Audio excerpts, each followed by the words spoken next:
What is going on, guys? Carter here with Edge Mindset. We're taking a look at arguably one of my favorite knives in my collection. Actually, at time of filming this video, I would be confident in saying, for right now, this is the favorite folding knife in my collection. I only hesitate because I know that'll change, right? This still has some new factor to it. I haven't had it all that long.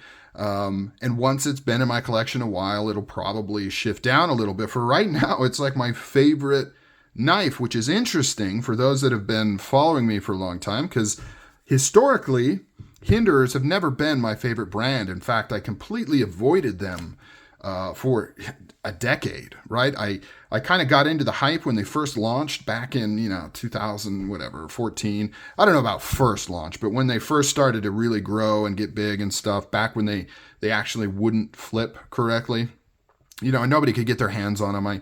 I got into it, got into the hype. I got a few, but it just never really connected with me. And then as I got into knives again and left knives and things like that, I just never really got into them. I picked up a couple. I think I had an XM-24 Bowie, maybe a couple years ago, and then I sold it, and I just never really got into them. But this one is like one of my favorite knives. It doesn't really change my opinion of Hinderer. As a whole, Hinderer is not a brand that particularly speaks to me.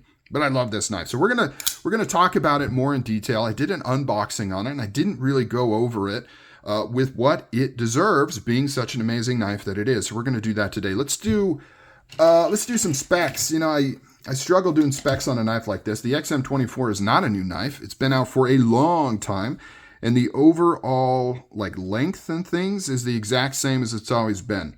9 1/4. It is a big boy, 4-inch blade. It is a monster. This particular one too is a chonker. If we can get this to zero out here, we're looking at 7.3 ounces. Let's compare that to a Strider, because I have that here. Full size SMF, 6.3 compared to 7.3. So literally an ounce more than a full size SMF Strider. We can do a side by side here. It's also a little bit longer too, so it's a big boy. And the thing is, I don't know if people really consider Hinderers to be particularly big, chunky blades. Maybe they do. Maybe I'm just disconnected. But you can see how thick that blade stock is, almost as thick as a Strider. But this one's got just a big, full, flat dagger grind, whereas this one's got, look how thick it gets towards the tip there. It is a monster. This one features a little bit of a different grind than you'll typically see on Hinderers. This is a dagger grind with a big swedge on the top. I believe it's a DLT Trading exclusive. I could be wrong, but it's definitely not a blade that you see all that often. This one is in 20 CV, which is also not the most typical blade steel you're going to see in Hinderers. Usually it's S45 VN these days. They kind of tend to stick to base steels for most of their models, and then they'll do a few special editions in different steels and things like that. This one, though, is a battlefield pickup, right? So it's kind of a special line that they do in limited numbers, which is basically a beat-up knife, right? It's meant to look like somebody found this after some great Spartan battle or something, and it's been weathered and it's been dinged, and it's got very earthy type tones to it. And you'll see that on the blade here with the acid stonewashing, not stonewashing, acid washing, which is interesting. So they do an acid wash on there, and they've done some sort of pattern here. I would imagine they've probably taken some sort of substance and sploshed it on here so that when they dip it in the acid, it doesn't etch these parts as much as the surrounding area. But you can see a lot of the times when knife companies do acid washing like this, they do a stone wash over the top of it because they kind of want to cover up, it's a very organic type finish to it, and depending on the makeup of the steel, it'll be a little darker here, it'll be a little lighter there. Maybe you've got a little nugget of some chromium and it doesn't quite etch that spot as much. So a lot of the times they will do a stone wash over the top of it to kind of make it more homogeneous. But in the case of this one, they don't, and I think it works really, really well with what they're going for. So very, very cool. And then you've got an OG OG green, original gangster green. OD green scale over the top here. And once again, you can see all of the nicks that they've put in here. And they're done pretty well. Like they've got depth to them. They're a little wider and then they kind of thin out. They're all straight, very cool. It's been sanded down, and then it has kind of this interesting texture going on right here as well. You've got bronzed hardware, which once again has the weathering and the marks on it too, which I think is a very good touch. They very easily could have just done standard bronze hardware and nobody would really notice, especially on these standoffs here. They've actually done the battlefield pickup weathering on here as well, including the bronzed liner. So nothing is untouched. Nothing is left normal. You can see it on the lock bar insert as well. You can see that it's bronzed. I don't know if it's been battlefield picked up, finished on there. It doesn't look like it, but it is bronzed, including the tab. Like they really just did everything. The hardware, everything has been done by hand to give it this battlefield pickup look. And of course, this is all done by somebody at the ranch, quote unquote, at the ranch in the shop, taking these parts and doing this weathering and things on here. But my favorite thing about this knife is the textured lock side. So you'll see it mirrors the normal texturing you would see on like the G10 side, but it's on the lock side. Normally, Hinderers have a smoothed lock side here. Even if it's bronzed, even if it's working finish, it's smooth.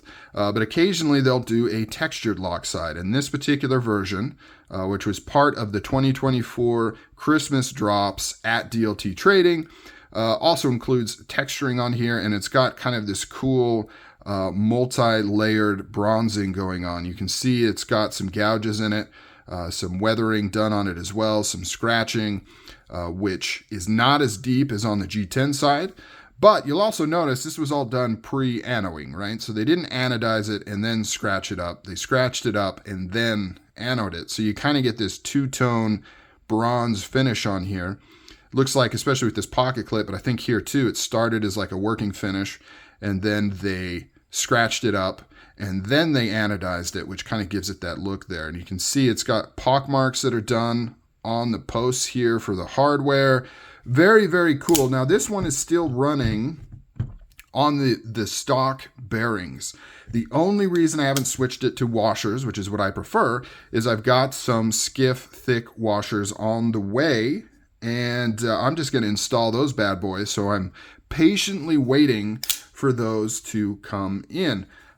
This is an absolute beast of a knife, and the ergonomics on this thing is fantastic. I think when I feature Hinderers, they've been out so long, I kind of skip over some of the basics of these knives. But you can see how it just fits the hand so well. Really, really like the jimping on here. Very aggressive, kind of gear pattern jimping that was indicative of the time that these kind of came out. I still really, really like that kind of jimping. You've got this nice aggressive flipper. I'm not the biggest flipper fan. They're just, I don't know, I don't like things sticking out the back of the knife. It gets in the way of things in my pocket. I'm just not a big flipper guy, but I do appreciate the way that Hinderer has done their flippers. This profile, this silhouette looks like it was designed to be a flipper. How this kind of swoops down, and then you've got this nice hook right here. And also, you know, a benefit of flippers is it acts as a finger choil. So if you're ever doing any thrusting or stabbing into things, you know, you've got the jimping back here for your thumb, but more importantly, you've got your index finger completely surrounded by this flipper. Like you are not slipping up on this knife here at all. Secondly, if for some reason this lock were to fail, it's an extra fail safe where it won't close on your finger. If you're up here tight and snug, this will hit your finger and prevent it from closing on you. It'll give you a nice pinch right here. It's not going to be pleasant, but it'll prevent it from closing on your fingers, which is kind of a cool backup safety mechanism. Now, I don't think this lock bar would fail, but you never know. You could have some debris in here. Maybe it doesn't fully lock up or something like that. So having that extra, you know, that extra kind of warm fuzzies that it's not going to close on your fingers is kind of nice. Kind of knife. I also really like big choils. I'm a big choil fan. I know that's obviously, you can see here, like Choil Master Supreme here. You've got giant finger choil and a sharpening choil.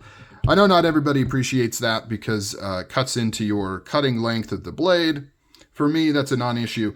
Regardless of the size of the knife, I'm typically only ever using 2 to 3 inches.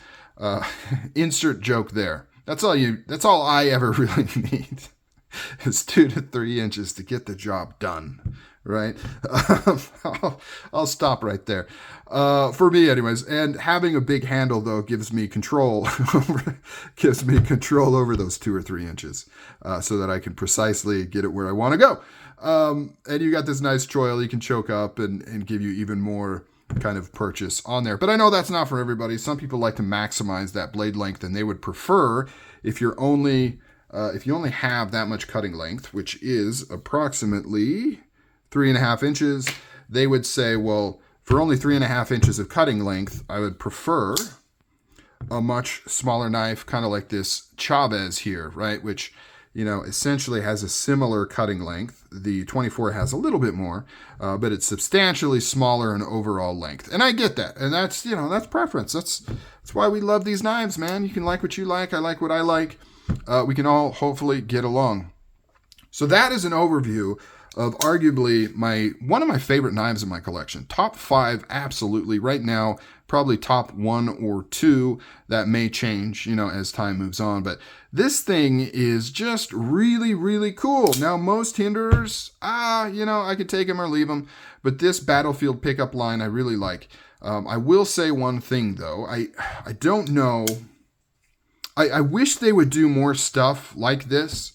But just not as over the top with the Battlefield. Like, I don't know if it's kind of cool to have one piece that has these kind of nicks and gouges and things in it. But I would really like it if they just did more stuff with like acid stone washing and acid washing and kind of olive drab type coloration, more textures and things like that. I wish they would. They don't really do that. They have this Battlefield pickup line, and then they kind of have their normal line, which is just stonewash and bright colors. And they do the battle black and stuff like that. But aside from, the working finish is the only thing that's kind of close to what this does. It just not as much. But anyways, that's neither here nor there. Comment down below. What do you think of this knife? Is this something you would ever add to your collection or not? Is it too much for you? I totally get it if you say that is way too much for me. I don't want to buy a knife that looks like it's already been used and kicked around. If I'm buying a new knife, especially for that kind of money, I want it to look brand frickin' new, bright and shiny. That is A-okay. Comment that down below as well. Till the next video, you guys take care. I'm out.